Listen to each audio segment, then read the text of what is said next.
नहमदुहु व नुसल्ली व नुसल्लिमु अला रसूलिल करीम। सामीन मोहतरम,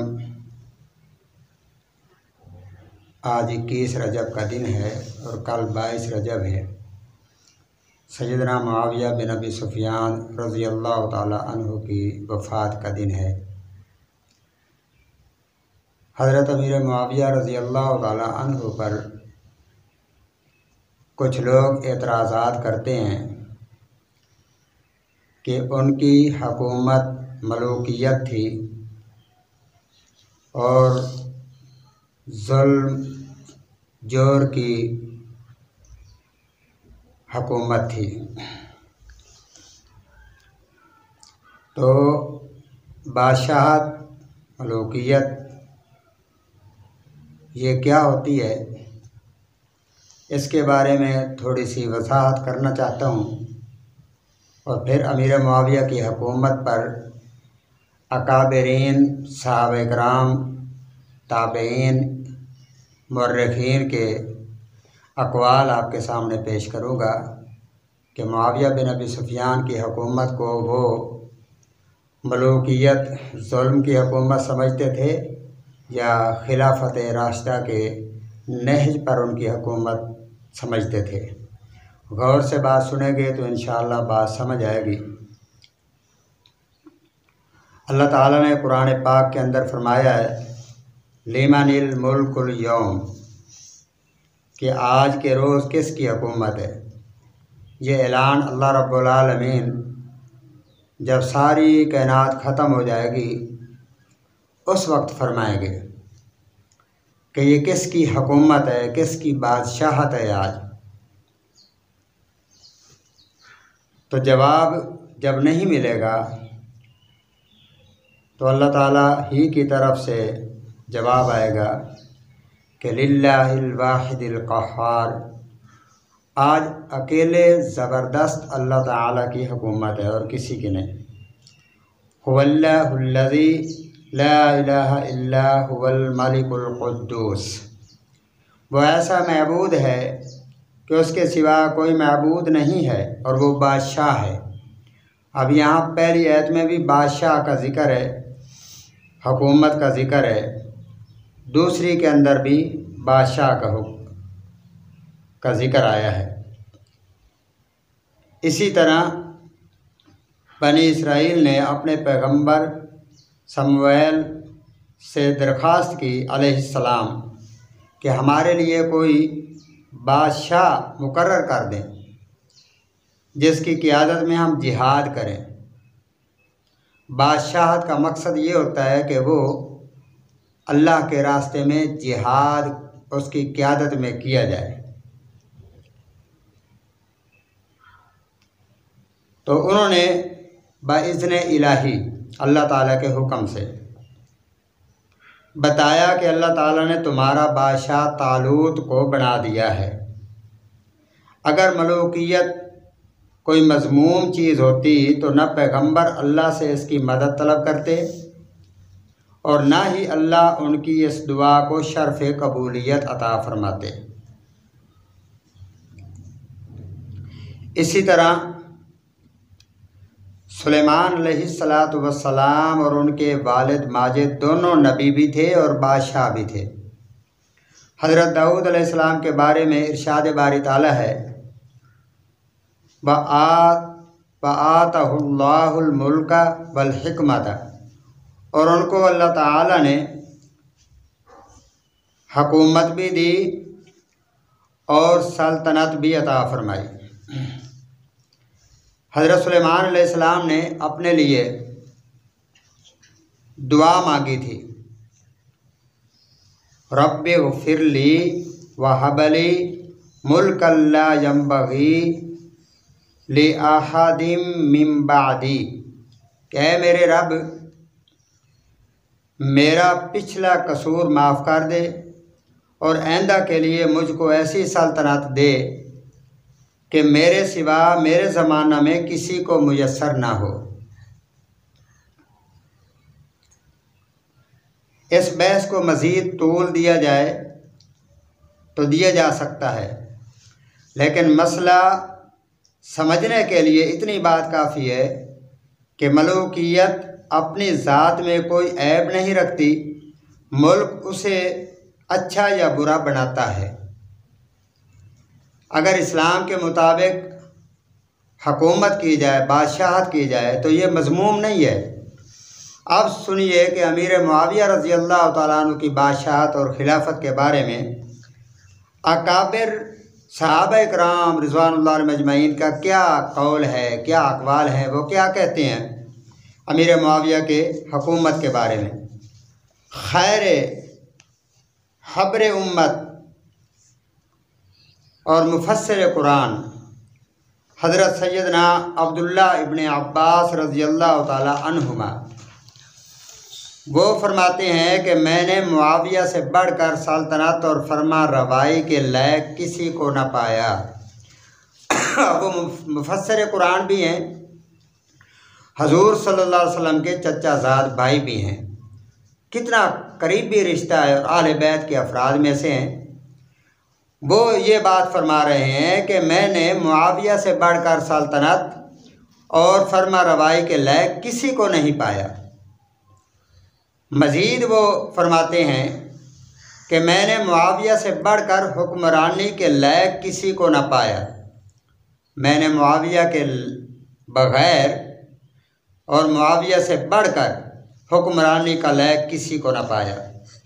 इसी तरह सैयदना मुआविया रज़ी अल्लाह तआला अन्हु के इंतकाल की खबर पहुँचने पर हज़रत अब्दुल्ला इब्न अब्बास ने फरमाया कि अल्लाह की कसम, मुआविया अपने पेश रो खुलफा की मिसल तो नहीं थे, लेकिन उनके बाद उनका मिसल नहीं आएगा। अब देखिए सैयदना अली अल-मुर्तज़ा रज़ी अल्लाह तआला अन्हु का फरमान भी सुनिए। सिर्फ जंग सफ़ीन को लेकर हज़रत मुआविया पर तान व तशरीह करने वालों के लिए हज़रत अली रज़ी अल्लाह तआला अन्हु का फरमान पेश करता हूँ।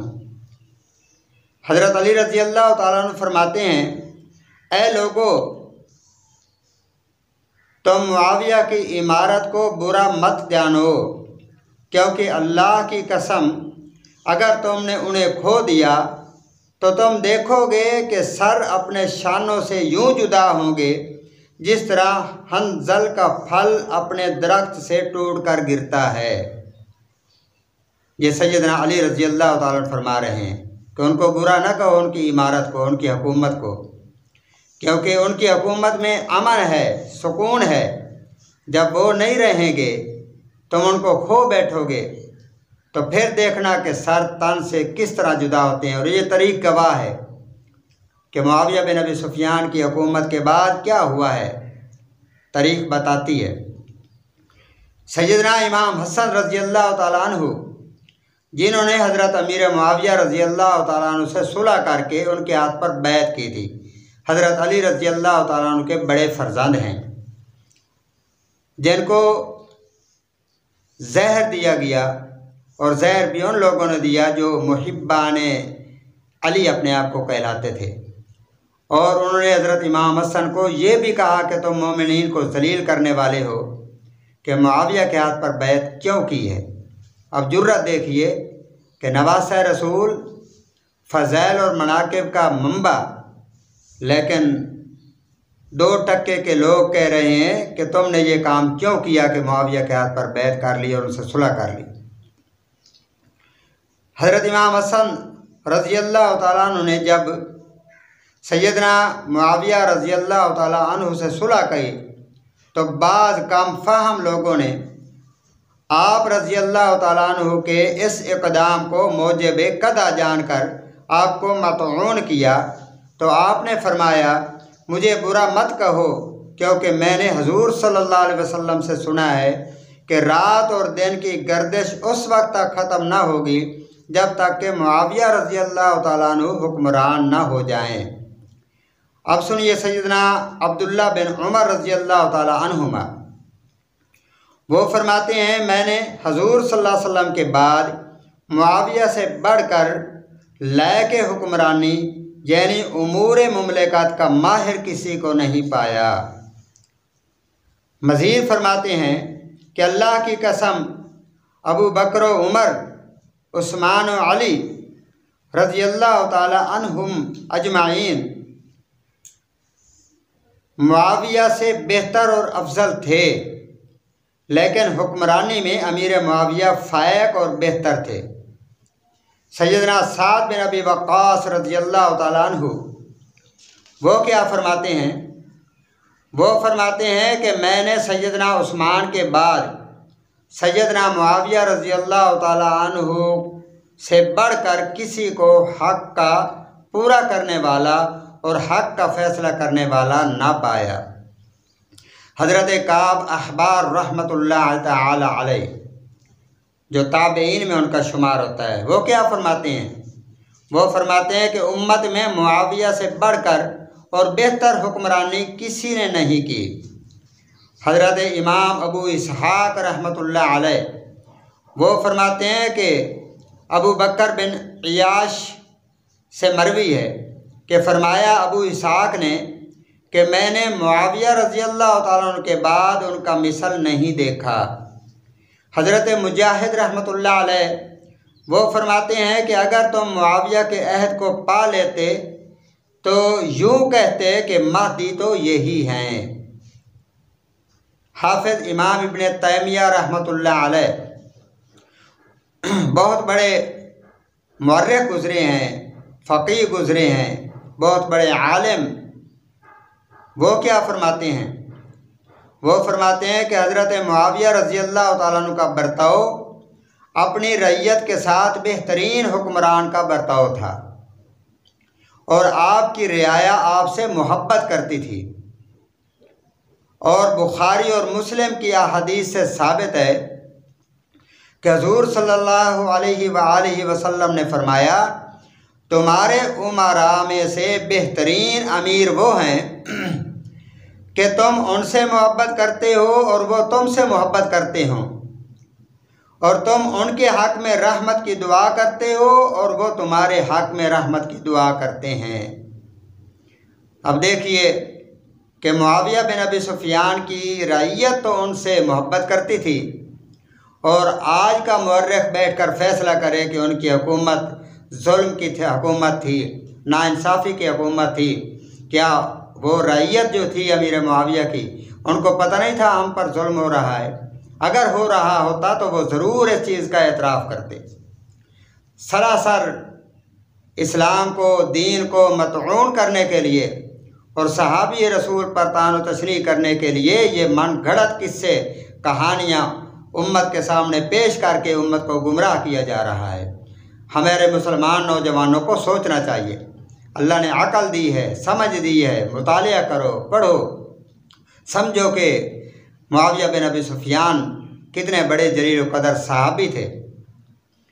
हाफिज़ इब्न कसीर रहमतुल्लाह अलैह वो फरमाते हैं कि मुआविया बिन अबी सुफियान रज़ियल्लाहु ताला अन्हु के अहद खिलाफत में जिहाद का सिलसिला कायम रहा, अल्लाह का कलीमा बुलंद होता रहा और माल गनीमत सल्तनत के अतराफ़ से बैतुल माल में आता रहा, और मुसलमानों ने राहत और आराम और आफ़ियत और इंसाफ और अदल से ज़िंदगी बसर की। अब हाफिज़ इब्न कसीर इस चीज़ का एतराफ़ कर रहे हैं कि मुआविया बिन अबी सुफियान रज़ियल्लाहु ताला अन्हु के हुकूमत के अंदर जो माल गनीमत आता था दुश्मन के साथ जिहाद करने के बदले में, वो माल गनीमत अपनी रियाया पर वो खर्च किया करते थे और उनको राहत और सुकून पहुँचाते थे और आफ़ियत पहुँचाते थे और उनके दरमियान अदल और इंसाफ करते थे, और सारे के सारी अवाम अदल और इंसाफ की ज़िंदगी बसर कर रही थी मुआविया बिन अबी सुफियान रज़ियल्लाहु ताला अन्हु के दौर में। हाफिज़ ज़हबी रहमतुल्लाह अलैह वो फरमाते हैं कि अमीर मुआविया रज़ियल्लाहु ताला अन्हु के फ़ज़ैल हुस्न सीरत, अदल और एहसान के एतबार से बेशुमार हैं। जो लोग ये कहते हैं ना कि मुआविया बिन अबी सुफियान की तो फजीलत ही नहीं है, उसकी फजीलत में ना कोई आयत आई है ना कोई हदीस आई है, ये हाफिज़ ज़हबी रहमतुल्लाह अलैह फरमा रहे हैं कि मुआविया बिन अबी सुफियान के फ़ज़ैल हुस्न सीरत और अदल व एहसान के एतबार से बेशुमार हैं, बेशुमार, थोड़े नहीं।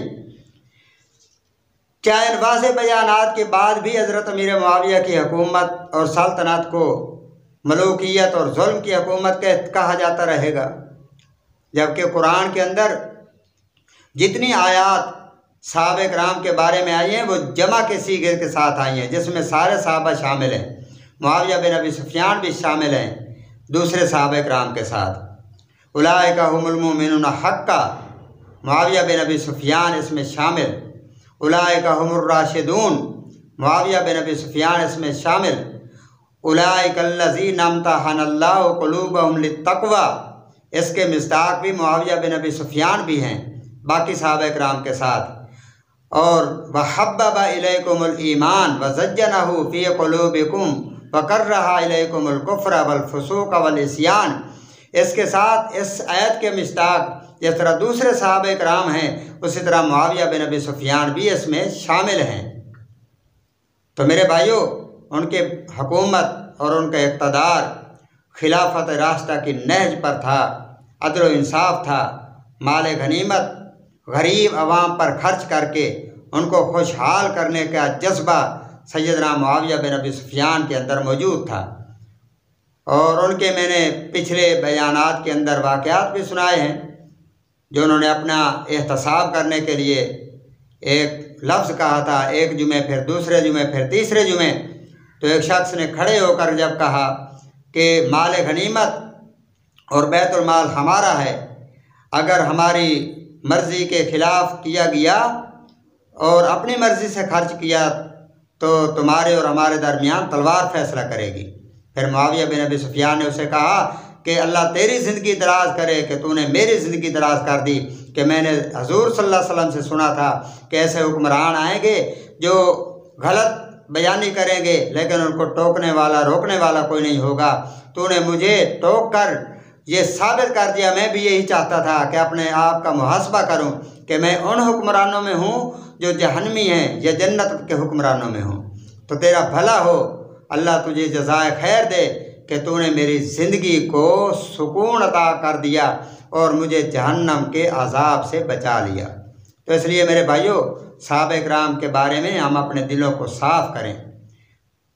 थोड़ी सी कदूरत भी इंसान की आखिरत की बर्बादी का सबब बन सकती है। उन्होंने अल्लाह के महबूब को देखा, अल्लाह ने उनका इंतखाब किया, अल्लाह ने उनकी रज़ा के लिए ऐलान किए, अल्लाह पाक ने उनके साथ जन्नत का वादा किया, अल्लाह ने उनको मुफ़्लिहून कहा, राशिदून कहा, मुत्तकून कहा। ये सारे ऐलानात अल्लाह की तरफ से हुए हैं। अल्लाह ताला मुझे भी और आपको भी अमल की तौफीक अता फरमाए।